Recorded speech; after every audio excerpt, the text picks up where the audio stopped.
Blackhawks are notorious for having their own issues. We want to be joined now by aviation expert John Gagliano. Thank you so much for being with us this morning.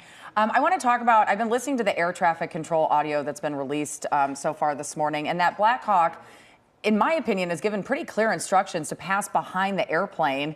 We don't know, though, if the pilot heard that request. I just said there have been issues with Blackhawk helicopters in the past. What are you making after listening to some of this audio?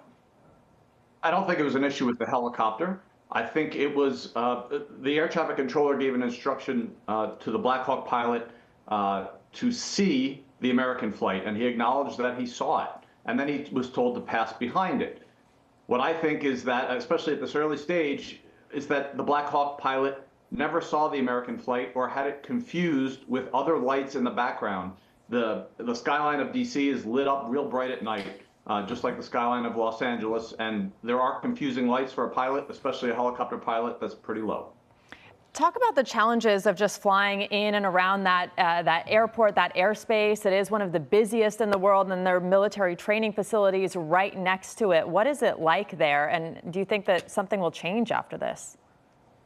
Most pilots don't know what it's like to fly in there because it's a restricted zone. It's over the nation's capital. There are military bases all over the place, and they're not training bases, they're real live bases. If a civilian pilot was to go into that zone, they would be intercepted by helicopters, by F-16s, by other military aircraft.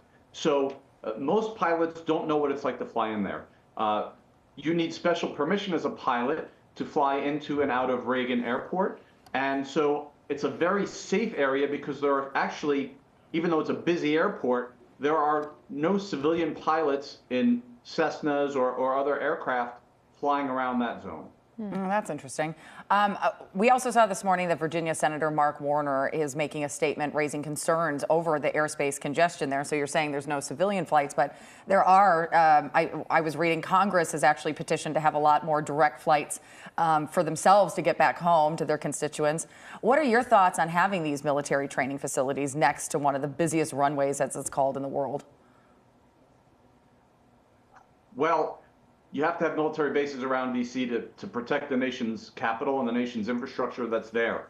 As I mentioned, we don't want any bad actors in planes flying in there. So those facilities are necessary to protect the nation's capital. And those military flights are not just training flights, they are actual operational flights that operate out of there.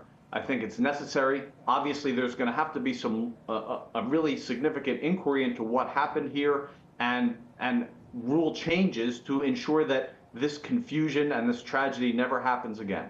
Yeah, and you think about the victims and the families of all of those victims, how many people are impacted. And according to the reporting we've seen so far, it appears the helicopter flew into the path of the jet, right? So military aircraft also have immunity from any kind of litigation, liability. What do you think the recourse is going to be for these families? Well, I don't know that there's a blanket immunity. There's something called the Federal Tort Claims Act, where people are allowed to sue the federal government. So if an attorney who knows aviation and knows the Federal Tort Claims Act follows the requirements of that law, then there is a potential that there could be a suit against the American government. There are some restrictions on how that suit goes through procedurally and what court it can be brought in. But I don't think there's blanket immunity in this case. There is potentially lawsuits available to the victims, unfortunately. It's going to take a while to sort all of these impacts out. John, thank you so much for being with us this morning. Really appreciate your insights. Thanks for having me on this tragic occasion. Yes.